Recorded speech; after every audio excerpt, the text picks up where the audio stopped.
Hello students, कैसे हैं आप सभी लोग। आई होप आप सभी बहुत बढ़िया होंगे। तो चलिए फिर आज का लेक्चर हम लोग स्टार्ट करते हैं। तो इस सीरीज में हम लोग डिस्कस कर रहे हैं डिफरेंट स्टेट के जो account officer, audit inspector, accountant, EPFO के जो एग्जाम्स हैं उसमें जो आए हुए क्वेश्चंस हैं वो इस सीरीज में हम लोग डिस्कस कर रहे हैं। एंड इस सीरीज में आज मेरा 17th लेक्चर वीडियो है। 16 लेक्चर मैं ऑलरेडी अपलोड कर चुकी हूँ, राइट। तो चलिए फिर आज का लेक्चर हम लोग शुरू करते हैं, स्टार्ट करते हैं आज के पहले क्वेश्चन से। तो पहला क्वेश्चन क्या है कि premium on redemption of debenture account is in nature of. Question पूछा जा रहा है कि जो प्रीमियम होता है, premium on redemption of debenture account, ये किस टाइप का अकाउंट है। क्या ये पर्सनल अकाउंट है, रियल अकाउंट है, नॉमिनल अकाउंट है, या नन ऑफ द अबव। ठीक है, तो ये सिंपल क्वेश्चन आया है। वैसे बता दूं, क्लास 11th का जो बेसिक अकाउंटिंग है ये क्वेश्चन वहां से है। ठीक है कि क्लास 11 नहीं, क्लास 12 में आप शेयर कैपिटल पढ़ते हैं ना, तो वहां से है कि premium on redemption of debenture ये किस टाइप का अकाउंट है। तो देखिए, अकाउंट के बारे में जो बेसिक नॉलेज है वैसे आपने क्लास 11 में पढ़ी है। क्लास 11 में आपने डिटेल में पढ़ा है कि अकाउंट कितने टाइप के होते हैं, 3 टाइप के होते हैं।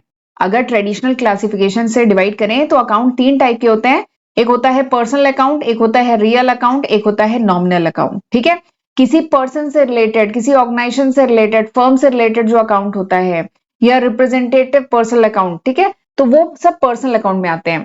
किसी एसेट से रिलेटेड अकाउंट वो रियल अकाउंट है। खर्चों से, एक्सपेंसेस से, लॉसेस से, इनकम से, गेन से, प्रॉफिट से, लॉस से रिलेटेड जो अकाउंट होता है वो क्या होता है, नॉमिनल अकाउंट। ठीक, तो इसमें पूछा गया है तो अकाउंट ये 3 टाइप के होते हैं जिसका यहाँ पे जिक्र है, ये ऑप्शन में दिए गए हैं। आपसे पूछा जा रहा है कि redemption, premium on redemption of debenture account, यानी जो डिवेंचर जो रिडीम किए जाते हैं, मतलब डिवेंचर पे जो पैसा जब वापस किया जाता है, रिडीम किए जाते हैं, तो अगर वो डिवेंचर को प्रीमियम पे रिडीम किया जा रहा है। प्रीमियम पे रिडीम करने का मतलब क्या है कि डिवेंचर पे उनकी फेस वैल्यू से ज्यादा अमाउंट रिडम्पशन के टाइम दिया जा रहा है, तो आपको बताना है ये किस टाइप का अकाउंट है। ये बात समझ में आई। प्रीमियम ऑन रिडम्पशन का क्या मतलब होता है, additional amount payable by the company. Company ये जो एडिशनल अमाउंट देती है at the time of redemption of debenture, debenture के रिडीम होने के समय फेस वैल्यू से ज्यादा जो अमाउंट डिबेंचर होल्डर को दिया जाता है उसको कहा जाता है प्रीमियम पे दिया जा रहा है। ठीक है, वैसे प्रीमियम, डिस्काउंट, एट पार, ये सब मैंने डिटेल में पढ़ाया है। ठीक है, क्लास 12 की प्लेलिस्ट आप रेफर कर सकते हैं जहां पे पूरा शेयर कैपिटल के चैप्टर मैंने डिटेल में पढ़ा है, वहां ये सब भी डिस्कस हुआ है। तो अगर कंपनी प्रीमियम पे रिडीम कर रही है डिबेंचर को, तो it is an expense for the company ना, ये तो कंपनी के लिए खर्चा है। प्रीमियम पे 10 रुपए का डिबेंचर है, 13 रुपए पे रिडीम कर रही है, तो फिर क्या ये 3 रुपए क्या है कंपनी के लिए, एक्सपेंस है ना, एक्स्ट्रा खर्चा है। एंड हम जानते हैं expenses are related with nominal account. Expenses क्या होते हैं, नॉमिनल अकाउंट होता है। ठीक है, तो यहां पे आंसर क्या है, option C is the correct answer. ठीक, इसके साथ ही मैं इसकी जर्नल एंट्री भी आपको बता देती हूँ। देखिए, आप जानते होंगे मेरा पर्पस केवल इस क्वेश्चन का आंसर बताना नहीं है, इस क्वेश्चन से रिलेटेड और भी कुछ जो जानकारी मैं बता सकती हूँ, ठीक है, वो भी मेरा पर्पस है कि आपको बता दूं। तो देखिए, सपोज करिए एग्जाम्पल है कि एक कंपनी है वो रिडीम कर रही है 1 लाख डिबेंचर। ठीक है, 10% प्रीमियम पे रिडीम करना है। फेस वैल्यू हुई 1 लाख, प्रीमियम इसका 10%, 1 लाख का 10% कितना हुआ, 10,000, यानी प्रीमियम है 10,000। तो अगर इसकी जर्नल एंट्री करनी है तो क्या होगी जर्नल एंट्री, ठीक है, at the time of redemption जब ड्यू होगा तो एंट्री क्या होती है। अगर ये 12% या 10% जो भी डिबेंचर है, तो 12% debenture account debit, premium on redemption of debenture account to debenture holders account. ठीक है, यहां पे आप ये सोच रहे होंगे कि premium on redemption of debenture account को डेबिट क्यों किया है, क्रेडिट क्यों नहीं किया। तो हम जानते हैं इट इज एन एक्सपेंस। अगर डिबेंचर प्रीमियम पे रिडीम हो रहे हैं तो ये क्या है, ऑर्गेनाइजेशन के लिए खर्चा है। खर्चों को क्या किया जाता है, डेबिट। हमने गोल्डन रूल ऑफ अकाउंटिंग पढ़ा है, all the expenses and losses, जितने भी एक्सपेंसेस एंड लॉसेस है उसको क्या किया जाता है, debit. All the income and gain, जो भी इनकम एंड गेन होता है उसको किया जाता है क्रेडिट। तो एंट्री क्या होगी, debenture account debit, premium on redemption of debenture account to debenture holder account. ठीक है, डिबेंचर अकाउंट में क्या जाएगा, फेस वैल्यू ऑफ शेयर, और जो प्रीमियम जिस पे रिडीम किया जा रहा है वो 10,000 वो इसमें जाएगा टू डिबेंचर होल्डर अकाउंट। ठीक है, तो इस तरीके से इसकी जर्नल एंट्री होगी। क्योंकि देखिए, इसी की जगह ये भी तो पूछ सकता था कि premium on redemption of debenture account को डेबिट करेंगे कि क्रेडिट करेंगे, ये भी तो पूछ सकता था। ठीक है, तो इसको डेबिट किया जाएगा क्योंकि ये खर्चा है। ठीक, अगला क्वेश्चन देखते हैं। अगला क्वेश्चन क्या है कि which one is true regarding financial statement. Financial statement से रिलेटेड ये 4 स्टेटमेंट में से कौन सा स्टेटमेंट सही है, एक एक करके देखते हैं। Financial statement accomplish only external reporting, यानी फाइनेंशियल स्टेटमेंट केवल एक्सटर्नल रिपोर्टिंग के पर्पज से यूज होता है। तो मैंने डिटेल में, वैसे फाइनेंशियल स्टेटमेंट के बारे में बेसिक्स आप क्लास 11th में पढ़ते हैं, ठीक है। तो फाइनेंशियल स्टेटमेंट डिटेल में मैंने पढ़ाया है, क्लास 11 की सेपरेट प्लेलिस्ट बनी हुई है यूट्यूब चैनल पे, आप पढ़ सकते हैं। तो मैंने बताया कि फाइनेंशियल स्टेटमेंट जो बनाए जाते हैं, फाइनेंशियल स्टेटमेंट मतलब क्या हुआ, ये जो ट्रेडिंग अकाउंट है, पीएल अकाउंट है, बैलेंस शीट है, कैश फ्लो, फंड फ्लो, ये सब क्या है, फाइनेंशियल स्टेटमेंट। तो it is prepared not only for the external reporting, केवल एक्सटर्नल यूजर या एक्सटर्नल रिपोर्टिंग के लिए ही नहीं होते हैं, इंटरनल यूज भी तो होता है। फाइनेंशियल स्टेटमेंट देख के ही तो टॉप मैनेजमेंट जो भी इंपॉर्टेंट डिसीजन लेने होते हैं वो लेता है, ठीक है। तो ये केवल लिखा है ना ओनली फॉर एक्सटर्नल रिपोर्टिंग, तो ये तो गलत हो गया। अगला क्या है, recorded facts are based on replacement cost, यानी जो रिकॉर्डेड फैक्ट्स होते हैं क्या ये रिप्लेसमेंट कॉस्ट पे बेस्ड होते हैं, नहीं। ये जो recorded facts, basically financial statement में जो डेटा रिकॉर्ड होता है, ये क्या रिप्लेसमेंट कॉस्ट पे रिकॉर्ड होता है, नहीं, हिस्टोरिकल कॉस्ट पे, जो खर्चा हो गया है वो रिकॉर्ड होता है ना, तो ये भी नहीं होगा।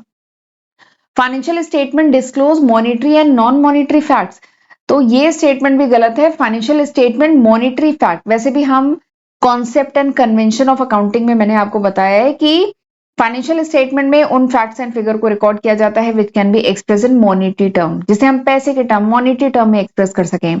तो इट डिस्क्लोजेस मॉनिटरी इंफॉर्मेशन, जो नॉन मॉनिटरी इंफॉर्मेशन है वो कहां फाइनेंशियल स्टेटमेंट में शो की जाती है, तो यानी ये स्टेटमेंट भी गलत हो गया।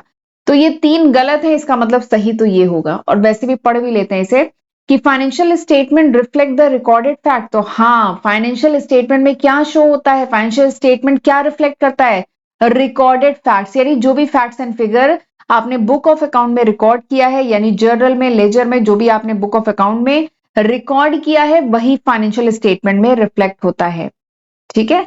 तो पहला स्टेटमेंट सही है, इसी की एक्सप्लेनेशन ये लिखी है, financial statement reflect recorded fact, तो हाँ। मॉनिटरी नॉन मॉनिटरी, तो मॉनिटरी इंफॉर्मेशन शो करता है, जैसे नॉन मॉनिटरी, जैसे एम्प्लॉय का मोरल क्या है, मैनेजमेंट की क्वालिटी क्या है, एम्प्लॉय का हार्ड वर्क क्या है, ब्रांड रेपुटेशन क्या, इसको पैसे के टर्म में ये सब क्या फाइनेंशियल स्टेटमेंट में शो होता है, नहीं, ये सब नॉन मॉनिटरी चीजें हैं। और रिप्लेसमेंट कॉस्ट नहीं होता, हिस्टोरिकल या ओरिजिनल कॉस्ट कॉन्सेप्ट पे बेस्ड होता है, ठीक है। तो ये सारी चीजें हैं। एक्सटर्नल और इंटरनल दोनों यूजर होता है, उसी के बेसिस पे तो मैनेजमेंट डिसीजन लेती है। तो option A is the correct answer, ये समझ में आ गया होगा।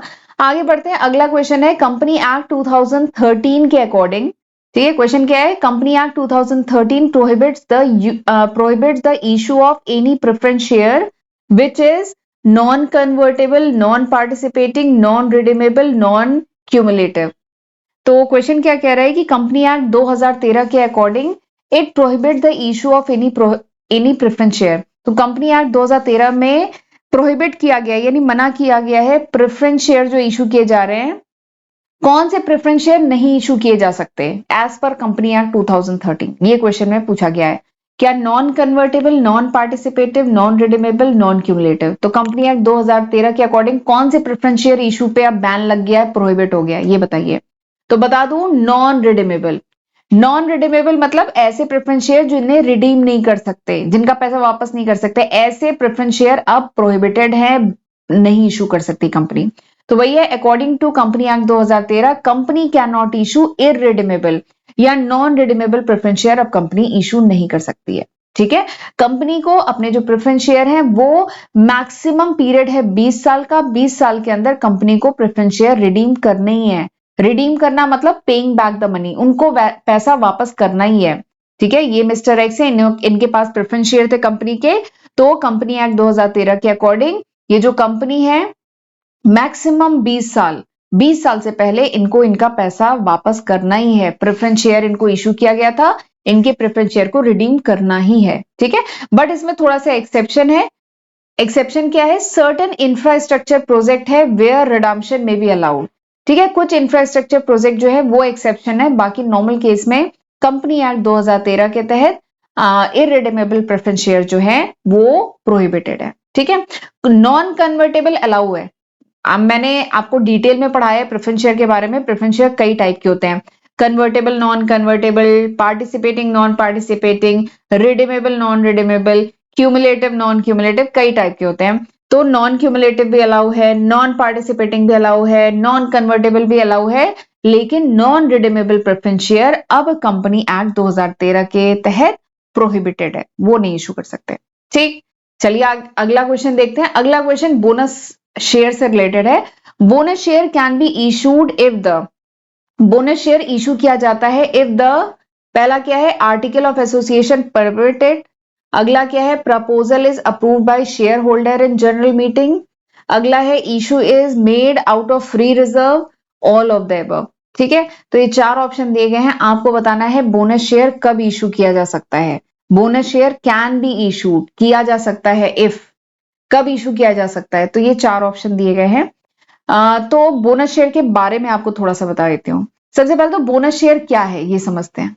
ठीक है, बोनस शेयर, तो बोनस शेयर वो शेयर है, क्या है कि कंपनी के ये जो है ना existing, already existing share holder है। ठीक है, फिर कंपनी अपने ऑलरेडी एग्जिस्टिंग शेयर को बोनस मिलता है, जैसे इंप्लॉइज को दिवाली पे बोनस मिलता है, तो बोनस के बदले में क्या इंप्लॉइज को कुछ देना होता है क्या? नहीं, बोनस जो मिल रहा है वो तो कैश फॉर्म में ऑर्गेनाइजेशन दे रही है अपने एम्प्लॉइज को और मोटिवेट करने के लिए अच्छे से काम करें। ठीक है, तो वैसे ही कुछ बोनस शेयर का भी हिसाब है। बोनस शेयर क्या है, ये फुल्ली पेड अप शेयर होते हैं। ठीक है, बोनस शेयर क्या है, फुल्ली पेड अप शेयर है जो ऑलरेडी एग्जिस्टिंग शेयर होल्डर को दिया जाता है। ठीक है, ये जैसे कंपनी है, कंपनी के ऑलरेडी एग्जिस्टिंग शेयर होल्डर है, इनके पास पहले से कंपनी के शेयर है। ठीक है, अब इन्हीं शेयर होल्डर को कंपनी और शेयर दे रही है फ्री ऑफ कॉस्ट, इसके बदले में इनको कोई पैसा नहीं देना है, फ्री ऑफ कॉस्ट इनको और शेयर दिए जा रहे हैं। ठीक है, तो इसी को कहा जाता है बोनस शेयर, तो कंपनी अपने रिजर्व में से देती है, तो that is called bonus share. ठीक, तो बोनस शेयर क्या होता है, bonus share is a fully paid up share जो कंपनी अपने एग्जिस्टिंग शेयर होल्डर को देती है फ्री ऑफ कॉस्ट, फ्री में देती है अपने रिजर्व में से। ठीक है, अब कंपनी एक्ट 2013 के तहत बताया गया है कि वैलिड बोनस शेयर के कुछ रूल हैं। ठीक है, और वो रूल सेटिस्फाई होने चाहिए। कंपनी अगर बोनस शेयर दे रही है तो कुछ रूल है जो कंपनी को फॉलो करना है।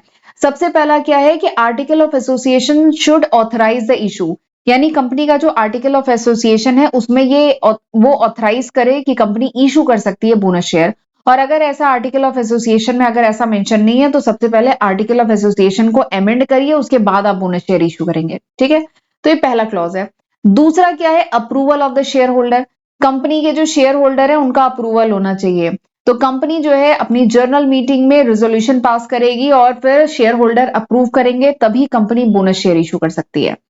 अगला जो तीसरी जो कंडीशन है दैट इज बोनस शेयर। अब बात यह है कि बोनस शेयर इशू होंगे कहां से, उसके लिए पैसा कहां से आएगा, मतलब नहीं कैश नहीं दे रही पर वो शेयर में मतलब कहां से फंड होगा। तो bonus share can be issued out of free reserve, company अपने फ्री रिजर्व में से या सिक्योरिटी प्रीमियम अकाउंट या सीआरआर कैपिटल रिडम्पशन रिजर्व इनको यूज कर सकती है for issuing the bonus share. ठीक है, तो ये तीन कंडीशन फुलफिल होनी चाहिए बोनस शेयर के लिए। ठीक है, बोनस शेयर को इशू किया जाता है free of cost to existing share holder, इसको इशू किया जाता है बाय कैपिटलाइजिंग द रिजर्व, कोई no cash is received by the company, company को कोई कैश नहीं मिल रहा होता है, it is issued free of cost, ये शेयर होल्डर को फ्री ऑफ कॉस्ट दिए जा रहे हैं, तब कंपनी को कोई कैश नहीं रिसीव होता है। और एक बात और है, इससे नंबर ऑफ शेयर बढ़ जाएंगे।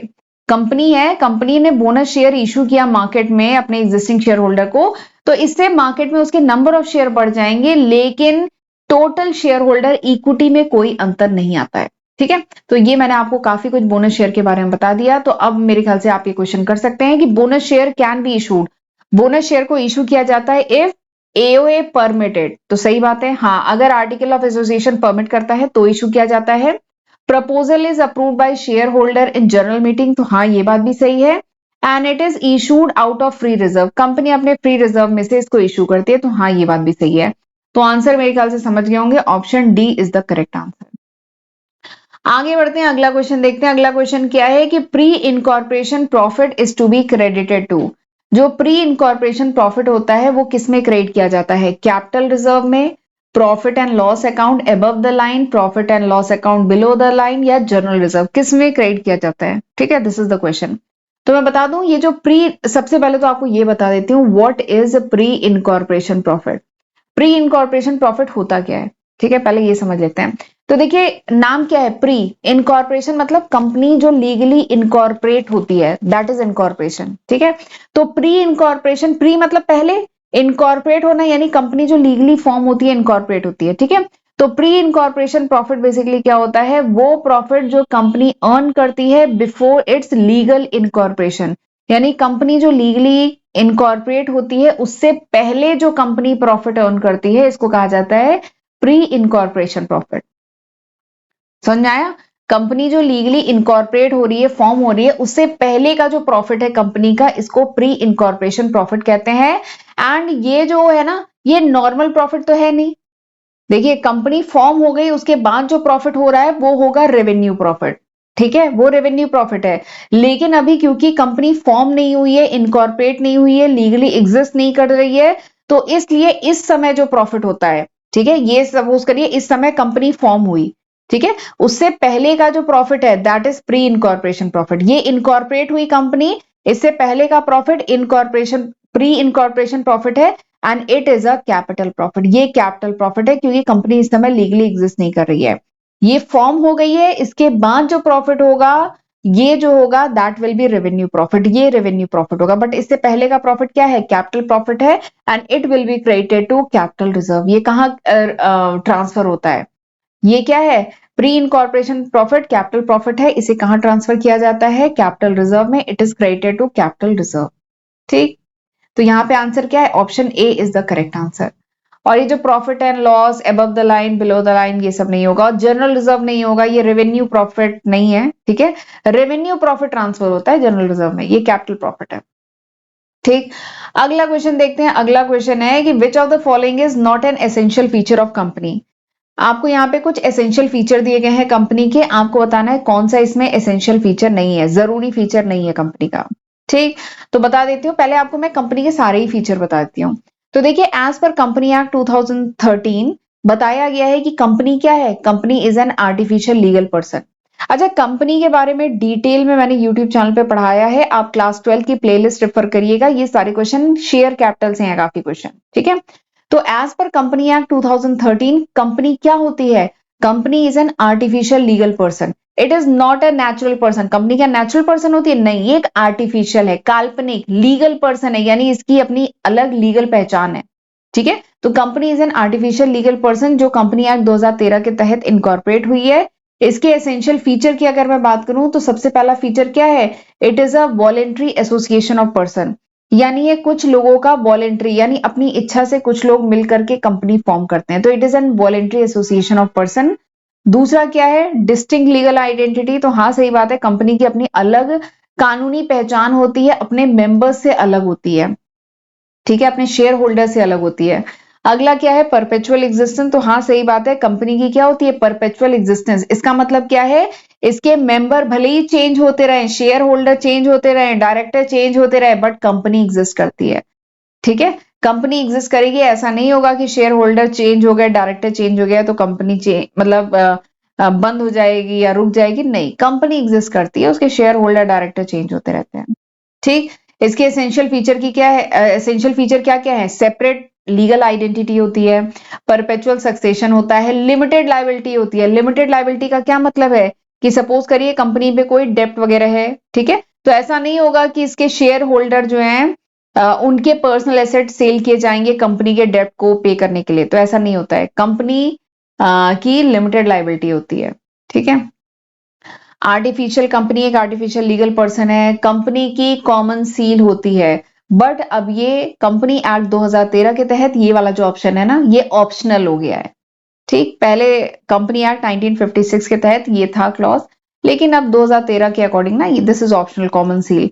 कंपनी की सेपरेट प्रॉपर्टी होती है, कंपनी अलग है, उसके मेंबर्स या कह लीजिए जो डायरेक्टर्स हैं वो अलग हैं। अगर पब्लिक कंपनी है तो there is a transferability of share, share transfer हो सकते हैं। कंपनी में क्या होता है, वॉलेंट्री एसोसिएशन, कुछ लोग अपनी इच्छा से मिलके मतलब कंपनी फॉर्म करते हैं। ठीक है, तो ये सारी चीजें हैं, ये इसके एसेंशियल फीचर हैं। अब इसमें जरा देख लेते हैं option, voluntary association of person, ये तो सही है, डिस्टिंक्ट लीगल आइडेंटिटी सही है, परपेचुअल एग्जिस्टेंस सही है, शेयर कैपिटल ऑफ 50 लाख, तो ये कोई जरूरी नहीं है। कंपनी एक्ट 2013 के तहत ऐसी कोई रिक्वायरमेंट नहीं है कि कैपिटल जो है 50 लाख समथिंग होना चाहिए। ठीक है, इससे कम में भी कंपनी फॉर्म हो सकती है। ठीक, तो ये सारी चीजें, यानी आपको आंसर समझ में आ गया होगा, option D is the correct answer. चलिए, तो this was the last question, ये आज के लेक्चर का आखिरी क्वेश्चन था। अगले लेक्चर में हम आगे के क्वेश्चन डिस्कस करेंगे, लेक्चर नंबर 18 में। ठीक है, तो आई होप आज के जो मैंने क्वेश्चन डिस्कस किए हैं आपको अच्छे समझ में आए होंगे। तो चलिए फिर मिलते हैं अगले लेक्चर वीडियो में, तब तक अपना ध्यान रखिएगा। God bless you.